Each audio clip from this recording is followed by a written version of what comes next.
ہمارے ساتھ اس وقت موجود ہیں معروف قانون دان ڈاکٹر باسط صاحب. ان سے ہم بات کریں گے ڈبل شاہ کیس کے حوالے سے. انہوں نے اس پہ بہت کام کیا، عدالت میں بھی پیش ہوتے رہے اور غالباً انہوں نے متاثرین کی جانب سے اپنا موقف عدالت میں بھی پیش کیا. ان سے پوچھتے ہیں کہ حقائق کیا تھے. ڈاکٹر صاحب یہ بتائیں کہ ڈبل شاہ کیس میں آپ کس کی جانب سے کونسل تھے؟ میں نے متاثرین کی جانب سے، جنہوں نے ایک انجمن بنائی تھی، باقاعدہ بنی ہوئی ہے، جس کا نام ہی انجمن متاثرین ہے. یہ وہ لوگ ہیں جنہوں نے رقومات، کمیشن ایجنٹس کو یا ڈبل شاہ، ان کا نام کچھ اور ہے، المعروف ڈبل شاہ کے خزانے میں جمع کرائی تھی اس توقع میں کہ ڈبل ہو جائیں گے. ڈاکٹر صاحب آپ نے بتایا کہ آپ متاثرین کی جانب سے پیش ہوئے. کیا موقف تھا متاثرین کا؟ انہوں نے کیا پلی لی کورٹ میں؟ انہوں نے کیوں یہ پیسہ جمع کرایا اور ڈبل شاہ پہ الزامات کیا تھے؟ ان کے ساتھ یہ زیادتی کی کہ ان سے رقم لے کر کہ یہ ڈبل ہو جائے گی، اس کے بعد یہ تمام سلسلہ ہی بند ہو گیا اور ان کی رقم ڈوب گئی، جس وجہ سے کم 3 خودکشیاں اور بے شمار اور مصائب ان لوگوں کو بھگتنے پڑے. اچھا ڈاکٹر صاحب یہ بتائیں کہ ڈبل شاہ کیس تھا کیا؟ اس کے پیچھے حقائق کیا ہے؟ ڈبل شاہ ایک سائنس کا ٹیچر تھا. اس کی علاقے میں بڑی وقت اور عزت تھی. اس کے خاصے تعداد میں اس کے شاگرد تھے. اس کا ایک دوست تھا دبئی میں.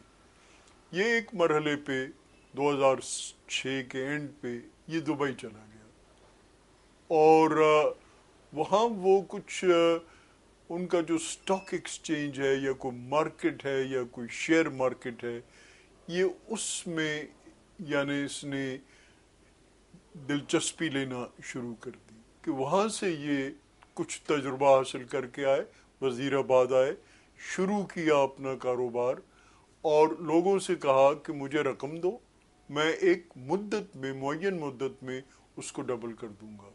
3-4 مہینے یہ تھوڑی تھوڑی رقم لیتے تھے اور بڑی باقاعدگی سے اس کو ڈبل کر کے واپس کر دیتے تھے، جس کے نتیجے میں لوگوں کا ان پر اعتبار اتنا بڑھا کہ ایمان کی صورت اختیار کر گیا.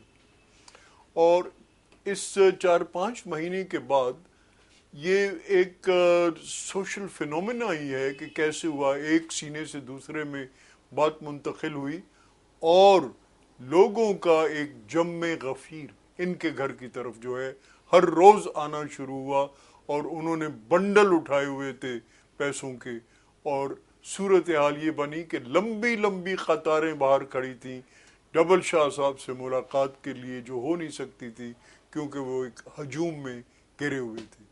ایک مرتبہ ایک مرحلہ یہ آیا کہ یہ رسیدات تو کیا، یعنی ان کا کہنا کافی تھا. ایک آدمی ان تک پہنچتا تھا، وہ کہتا یہ 10 لاکھ روپے ہیں، مجھے رسید دے دیجئے. وہ کہتے ادھر رہو اپنا سر. وہ سر آگے کرتا تھا، یہ 10 لکیریں مار دیتے تھے، یہ رسید ہوتی تھی اور لوگوں کو ان پہ اعتماد تھا.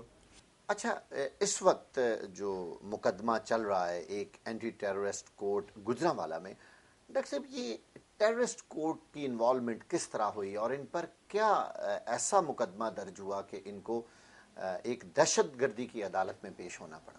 اس وجہ سے کہ وہ چاہتے تھے، وہ کا مطلب وہ لوگ جنہوں نے ان سے مفاد حاصل کیا ہوا تھا، اور مفاد حاصل کرنے کے بعد وہ چاہتے تھے کہ اب یہ سلسلہ ختم ہو، کیونکہ اگر دھڑام سے گر گیا تو شاید انکوائریز وغیرہ میں بات ان تک نہ پہنچے.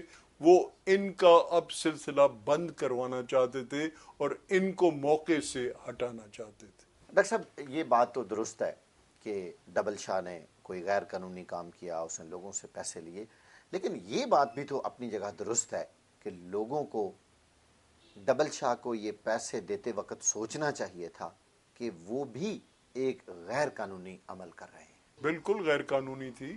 ایسا صاف ظاہر ہے کہ کوئی شخص ڈبل نہیں کر سکتا پیسے، کوئی دنیا میں کاروبار ایسا نہیں ہے. ان کی شہرت کا سب سے غلط فائدہ جو ہے کمیشن ایجنٹس نے اٹھایا، اور کمیشن ایجنٹس جو ہیں انہوں نے بے شمار رقوم لی، ان کے نام پر لی، کچھ ان کو دی اور کچھ اپنے پاس رکھ لی۔